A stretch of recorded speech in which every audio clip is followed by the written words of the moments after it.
Hey, so I'm down here in my mom's basement. It's Thanksgiving weekend or week or whatever. And I wanted to take a minute to look at this old electrical service that I did for her many years ago. See, I don't know if I can flip this video. I guess I don't know how to do that. So anyway, I'll just do it this way. So we had this old service. The house was on 2 separate meters. Well, excuse me, I'm an idiot. Back then, the house was on 1 meter and she wanted 2 meters, so I had to separate out the service into 2 meters.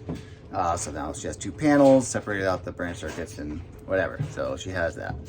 One thing that while I'm here, I noticed is we have old cold water pipe coming into the house here. So if we see here that we have some old copper cold water line coming in. Nowadays, this is going to be plastic coming into the house. But this is a 1920s home. Underground systems tended to be metallic back then.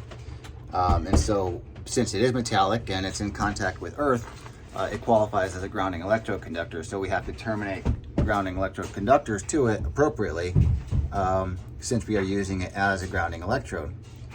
Right, so when you do that, you have to terminate it at the point where that grounding electrode enters the building. If this weren't a grounding electrode, then we could bond it anywhere. We have to bond it. It's non-current carrying metals, or not intended to carry current. So we do have to bond it to our grounding systems. But when it is a grounding electrode, you have to bond it at the closest point that you can where it enters the building. And so here we have it done that way. Copper conductor coming in. We can see that there is a clamp right here. So we have one termination here, and then we have another termination over here, right, which jumps the meter. So that's really important that we jump the meter like this when we are using our grounding electrodes this way, because if this meter were to be serviced, or to be removed from the, to be served to be removed, we want to make sure that we maintain this grounding electrode. If this meter were removed, we only terminated it on the one side, the circuit would be broken, right? We would lose our continuity from the pipe work to earth. And so we're required by code to jump it in this manner across the meter.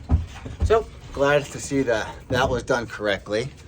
Now they have gas here in the house too. See, we have gas coming into the house, and I distinctly remember grounding this gas pipe back then. I'm gonna double check my code, but I'm pretty confident we don't use it as a grounding electrode. It's not a listed required grounding electrode. So we don't use it in that manner. We don't jump the meter, but it is a system that has to be bonded. If it could potentially become energized, then you have to bond it. I'm gonna double check that because it's been a while and I need to re-qualify myself on that code article. Because I'm looking and I'm like, I see this connection here. Oh, like loose too. So this is kind of old, could use some service, it's been a while. But we have this connection, it's jumping this fitting here, but it's the same cold water pipe here, right? It's the same pipe, right? So that's kind of weird. I'm sorry, my video quality is not that great. But I'm pretty sure, like I can see it's a little bit of a spot here where it looks like it used to be terminated. I'm pretty confident that these 2 clamps used to jump these gas pipes.